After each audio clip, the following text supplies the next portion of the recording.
जोरू का गुलाम। एक बार की बात है, राजा अकबर, बीरबल और राज्य के मंत्री दरबार में बैठे कुछ जरूरी मामलों पर चर्चा कर रहे थे।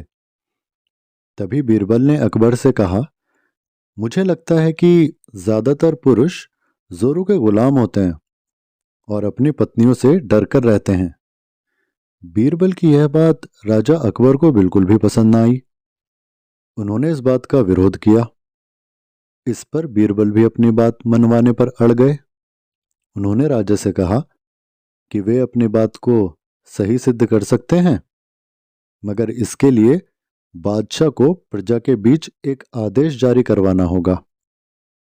आदेश यह था कि जिस भी पुरुष के अपनी पत्नी से डरने की बात सामने आएगी, उसे दरबार में एक मुर्गी जमा करानी होगी। बादशाह अकबर बीरबल की इस बात पर तैयार हो गए। अगले ही दिन प्रजा के बीच फरमान जारी करा दिया गया कि अगर यह बात सिद्ध हो जाती है कि कोई पुरुष अपनी पत्नी से डरता है, तो उसे दरबार में आकर बीरबल के पास एक मुर्गी जमा करानी होगी। फिर क्या था, देखते ही देखते बीरबल के पास ढेरों मुर्गियां इकट्ठा होने लगी और फिर सैकड़ों मुर्गियां महल के बगीचे में घूमने लगी। अब बीरबल राजा अकबर के पास पहुंचे और बोले, महाराज, महल में इतनी मुर्गियां इकट्ठा हो गई हैं कि आप 50 मुर्गी खाने खोल सकते हैं, इसलिए अब आप इस आदेश को वापस ले सकते हैं। अब अकबर तो अकबर ठहरे, इतनी आसानी से कहाँ हार मानने वाले थे। अकबर ने इस बात को गंभीरता से नहीं लिया और महल में मुर्गियों की संख्या धीरे धीरे और भी ज्यादा बढ़ने लगी। अब महल में ढेर सारी मुर्गियां जमा हो गईं, पर बादशाह अकबर बीरबल की बात से सहमत नहीं हुए। अब बीरबल ने अपनी बात सिद्ध कराने के लिए एक नया उपाय निकाला।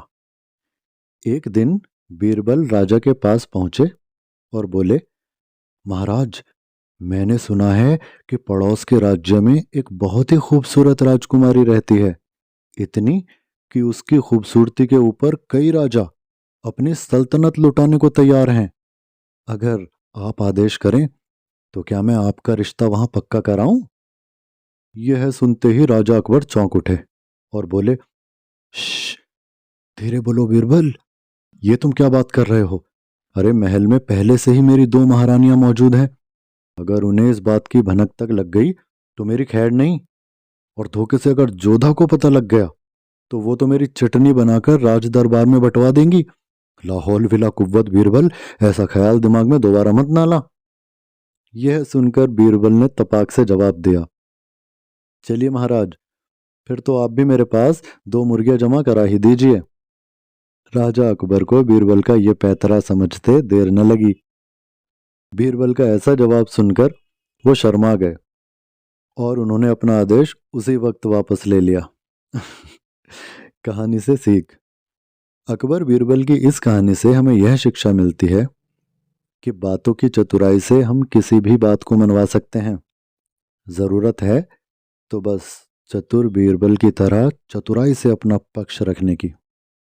तो दोस्तों, अगर आपको कहानी पसंद आई तो प्लीज़ लाइक कीजिएगा, चैनल को सब्सक्राइब कीजिएगा और बेल आइकन का बटन तो आपको पता ही है क्यों दबाते हैं, ताकि नई नई वीडियो आने पर आपको पता लग सके। धन्यवाद दोस्तों।